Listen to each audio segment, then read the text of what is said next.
வணக்கம் நேயர்களே. வெற்றி படிக்கட்டு நிகழ்ச்சி வெற்றியை தருவதற்காக தினமும் வசந்த் டிவி நடத்தி கொண்டிருக்கிறது. வாழ்க்கையில் நாம் நிச்சயமாக வெற்றி பெறுவோம் என்று சிந்தித்து செயல்படுகின்றவர்கள் நிச்சயமாக வெற்றி பெறுவார்கள். லண்டன் மாநகரிலே ஒரு சேரியிலே பிறந்த பெண் அழகாக இருப்பாள், கவர்ச்சியாக இருப்பாள். அவளுக்கு நாடகத்தில் நடிக்க வேண்டும் என்று ஆசை. ஆனால் எத்தனை முறை சொன்னாலும் நாகரிகமான வார்த்தை வராது. சேரி பழக்கமே அந்த பெண்ணுக்கு வார்த்தையாக வந்தது. பல நாடக கம்பெனியில் ஏறி இறங்கி எனக்கு வாய்ப்பு தாருங்கள் என்று அந்த சேரி பெண் கேட்டாலும், சரி என்று சொன்னாலும் அந்த பெண் பேசுவதை பார்த்து நாடக குழுவினர் திருப்பி அனுப்பிவிட்டனர். ஆனாலும் அந்த சேரி பெண்ணுக்கு நாம் எப்படியாவது நாடகத்தில் நடிக்க வேண்டும் என்ற தனியாத ஆசை. தொடர்ந்து எல்லா கம்பெனிகளுக்கும் ஏறி இறங்கி கொண்டே இருந்தார்.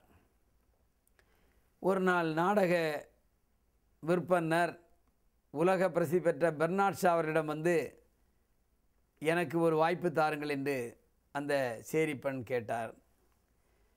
பெர்னாட் ஷா நீ பேசு என்று சொன்ன பிறகு அந்த வார்த்தைகளை பார்த்து இது சரிப்படாது என்று சொல்லி திருப்பி அனுப்பிவிட்டார். மீண்டும் மீண்டும் அந்த சேரி பெண் அந்த பெர்னாட் ஷா வீட்டின் கதவை தட்டினார். ஐயா, எனக்கு ஒரு சின்ன வாய்ப்பாவது கொடுங்கள், நான் நிச்சயமாக நன்றாக நடிப்பேன் என்று பெர்னாட் ஷாவிடம் அந்த பெண் கேட்டாள்.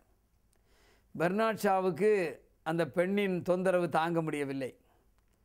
அவர் பெரிய நாடக எழுத்தாளர். எனவே சேரி பெண் போலே ஒரு பாத்திரத்தை உருவாக்கி ஒரு நாடகத்தை எழுதினார். அந்த நாடகத்தில் அந்த பெண்ணை முக்கிய வேடத்தில் நடிக்க வைத்தார்.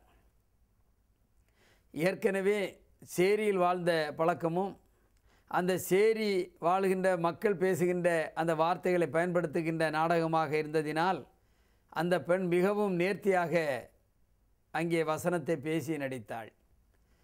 பார்வையாளர்களுக்கோ மற்றற்ற மகிழ்ச்சி, ஆரவாரத்தோடு வரவேற்றார்கள். அவர்கள் என்ன நினைத்தார்கள் என்று சொன்னால், சாதாரண நடிகை சேரிவாழ் மக்கள் போல் பேசுகிறாள் என்று சொல்லி பாராட்டினார்கள். ஆனால் உண்மை அதுவல்ல. அந்த சேரி பெண்ணே அப்படித்தான் இருப்பாள், அவள் அப்படித்தான் பேசினாள். எனவே பெர்னாட் ஷா என்ற மாபெரும் மனிதன் ஒருவரை மாற்ற முடியாது, அந்த சேரி பெண்ணின் சொல்லை மாற்ற முடியாது, அவரது செயலை மாற்ற முடியாது என்று எண்ணி அந்த சேரி பெண் பேசுகின்ற பாஷையிலே ஒரு நாடகத்தை எழுதி புகழ் பெற்றுவிட்டார். இதுதான் வாழ்க்கையின் தத்துவம். எது முடிகிறதோ அதை நாம் செய்வோம்.